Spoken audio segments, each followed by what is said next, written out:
Good morning. 24th को मैं उठ तो 3 बजे गया था, बट मैं पढ़ा नहीं तो इसलिए वीडियो नहीं आया कल।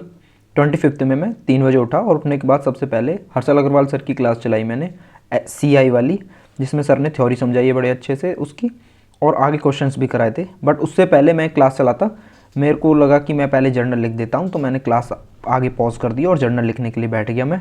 जर्नल लिखने के बाद फिर मैंने सर की क्लास चलाई, और वो क्लास में बैठ के शांति से देखता हूँ, क्योंकि एक बार अगर बेसिक्स क्लियर हो जाएं आपके अच्छे से, पता चल जाए सर किस तरीके से समझा रहे हैं, क्या मेथड्स या अप्रोच यूज़ करने वाले हैं, तो आगे दिक्कत नहीं आती। और वही होता है कि जो स्टार्टिंग की क्लास होती है उसमें टाइम लगता है, आराम आराम से देखो एकदम। और जो लास्ट वाली क्लास होती है, जो क्वेश्चंस कराते हैं सर, तो आप पॉज करके भी क्वेश्चंस कर सकते हैं, सिर्फ वो क्वेश्चंस छोड़ के जो सर बोलते हैं कि पेन ड्रॉप कर दीजिए, अब जो मैं समझा रहा हूँ उस पर ध्यान दो बस। उसके बाद मैं चेंज करके सीधा रनिंग करने के लिए निकल गया। मॉर्निंग में जब टी शर्ट पहन के जाता हूँ इधर से, तो बहुत ठंड लगती है, बट थोड़ी देर रनिंग करने के बाद, ऐसा कोई 1 किलोमीटर 1.5 किलोमीटर, फिर एकदम बॉडी गर्म हो जाती है, फिर अच्छा महसूस होता है। और लौट के आने के बाद जब आप एकदम अपने आप को मिरर में देखते हैं कि हाँ, आपने सुबह से पढ़ाई भी कर ली है, क्वांट की क्लास कर ली है, आप रनिंग भी कर आए हो, तो बड़ा अच्छा लगता है। मैं आपको बता दूं कि अगर आप मॉक टेस्ट के लिए टेक्स्ट बुक पास खरीदना चाहते हैं तो आपके लिए अच्छा ऑफर है। टेक्स्ट बुक पास प्रो पर डिस्काउंट चल रहा है, 699 वाला आपको सिर्फ 615 रुपीज़ में मिल सकता है। अगर आप कूपन कोड के ब्लैंक में BKD डालेंगे तो आपको 12% एक्स्ट्रा डिस्काउंट भी मिल जाएगा। इसमें आपको सभी बैंकिंग एग्जाम्स के, इंश्योरेंस एग्जाम्स के टेस्ट सीरीज मिल जाएंगी। जैसे इसमें all banking and insurance previous year papers भी हैं, 285 टोटल टेस्ट्स हैं इसमें। वैसे ही आपको SSC, रेलवे या फिर और जो स्टेट एग्जाम्स होते हैं, यूपी पुलिस हो चाहे वो हरियाणा पुलिस हो, उस टाइप के एग्जाम्स के भी सारे एग्जाम्स के मॉक टेस्ट आपको सिर्फ एक ही प्लेटफॉर्म पर मिल जाएंगे। इसके बीच में AA जूनियर एग्जीक्यूटिव वगैरह के फॉर्म अगर आप फिल करते हैं तो उसकी तैयारी भी कर सकते हैं। SBI के लिए आपको यहाँ 25 फुल प्रीलिम्स के मॉक टेस्ट, चैप्टर टेस्ट मिलेंगे 81, सेक्शनल टेस्ट मिलेंगे, और मेंस के लिए भी 10 फुल मॉक टेस्ट हैं और सेक्शनल टेस्ट नहीं है। अगर आप इसमें पास प्रो खरीदते हैं तो उसमें प्रीवियस ईयर पेपर्स भी मिल जाएंगे, 24 मेमोरी बेस्ड प्रीवियस पेपर्स हैं।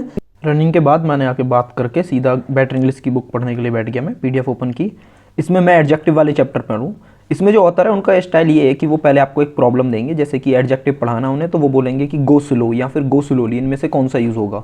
तो जनरली लगता है कि स्लोली यूज़ होना चाहिए, क्योंकि एडवर्ब है, एडवर्ब में ज़्यादातर LY लगा के एडवर्ब हो जाते हैं ज़्यादातर एडजेक्टिव्स।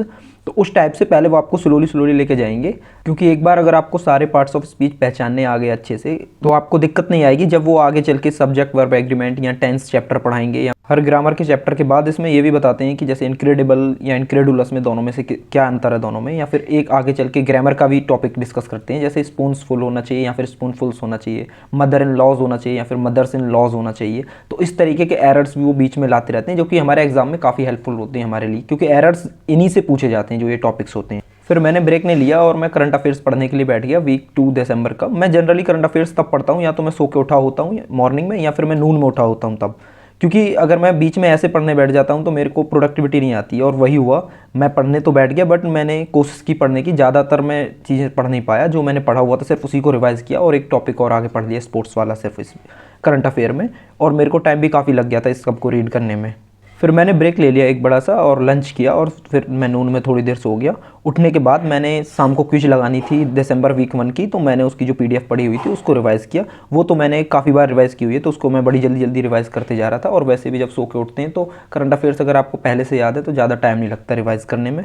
उन्हें रिवाइज़ करने में मुझे मुश्किल से 45 मिनट्स लगे होंगे। फिर इवनिंग में मैंने जो SBI PO मेंस का मॉक टेस्ट सबमिट किया हुआ था, उसका रीजन का सेक्शन तो मैंने कर लिया था सॉल्व। अब क्वांट वाला बचा था, 30 क्वेश्चंस थे। मैं बैठा भी था लास्ट डे उसे करने के लिए, बट शुरू के क्वेश्चंस करके उठ गया था जो प्रोबेबिलिटी के थे। अब तो मैंने क्वेश्चन नंबर 4 से स्टार्ट किया।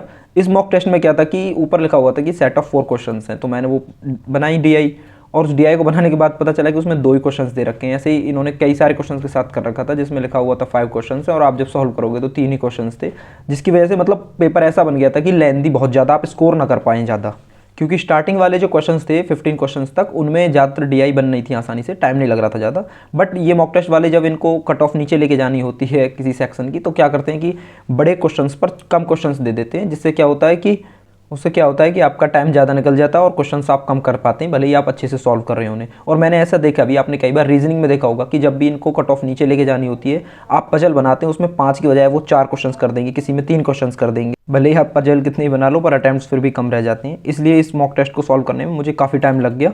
इसके अंदर काफ़ी अच्छे क्वेश्चंस थे, जैसे डोनट पाई चार्ट वाली DI थी एक, और उसमें एक था कि उसमें चार्ट दे रखा, ट्रायंगल्स बना रखे थे ग्राफ में, उसमें एरिया निकालना था, वो एरिया इलेक्ट्रिसिटी बिल दे रखा था।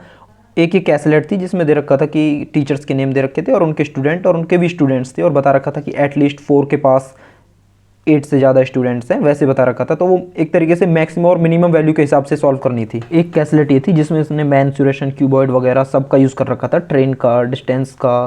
क्वेश्चंस मतलब काफ़ी अच्छे थे इसमें, इसलिए मुझे टाइम भी लगा इसे करने में, और बहुत कम क्वेश्चंस दे रखे थे एक DI पर।